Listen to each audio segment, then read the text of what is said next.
Hello အားလုံးပဲမင်္ဂလာပါဒီနေ့ကျမတို့အမျိုးသမီးများအတွက်တည်င်းကောင်းလေးတစ်ခုရှိပါတယ်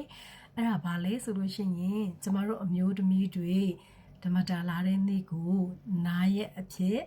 သတ်မှတ်ပေးလိုက်ပါပြီဆိုတော့အဲ့ဒီနားရက်ကိုလည်းလာစာမဖြစ်ဘဲနဲ့လာစာအပြည့်ပေးဖို့ရန်ဖြစ်တဲ့အပြင်ကိုလုပ်ငန်းခွင်တွေအလုပ်ရုံတွေစက်ရုံတွေဆိုလို့ရှိရင်လည်းကျမတို့အမျိုးသမီးလာစဉ်တုံးကိုပြင်ဆင်ထားပေးဖို့ရန်အတီးပြုလိုက်တာပဲဖြစ်ပါတယ်ဆိုတော့ဒီအချက်တွေဟာဆိုလို့ရှိရင်ကျမတို့အမျိုး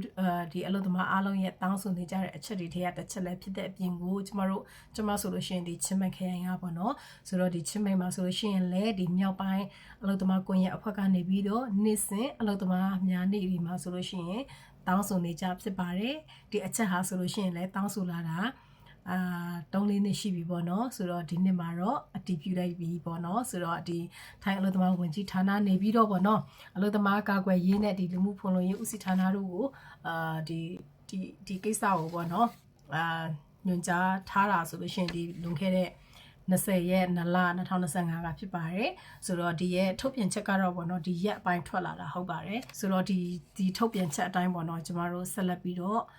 အလုပ်ရှင်နဲ့အလုပ်သမားတွေပြန်လည်ဆွေးနွေးတိုင်ပင်ပြီးတော့ဒီအတိုင်းလှုပ်ဆောင်သွားဖို့ရန်ဖြစ်ပါတယ်ဆိုတော့အားလုံးဝမ်းသာကြလိမ့်မယ်လို့မျှော်လင့်ပါတယ် Good luck ပါ